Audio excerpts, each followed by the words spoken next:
Hey guys, it's Kyle again here with 763 Industries. Today's video is going to be about how we kind of make scenes for Blue Dude and our process behind it.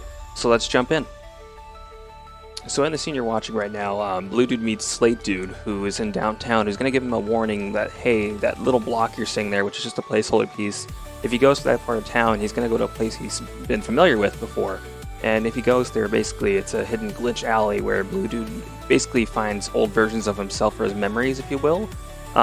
This is to hint at that, Blue Dude is still just a sprite in the game, and because he's just a sprite, that means he does have an ending, technically. I mean, technically lives on forever, but this is kind of symbolically saying, like, hey, Blue Dude's memories are going somewhere. So when the player sees all this, they're going to experience, like, oh my goodness, like, Blue Dude still has these memories kind of locked inside him somewhere because of all the playthroughs with all the different players.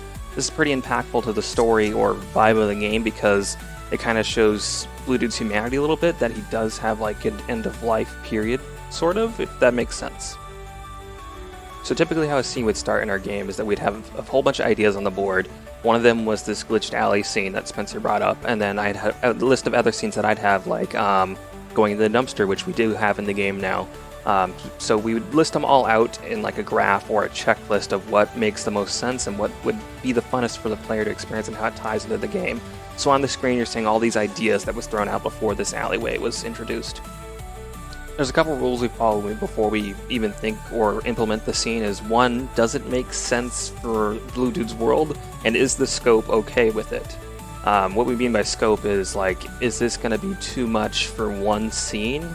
Like, is this going to be a whole ordeal for us to create and it's not worth for us implementing, even though the idea might be good, but the scope is just too wide for this game?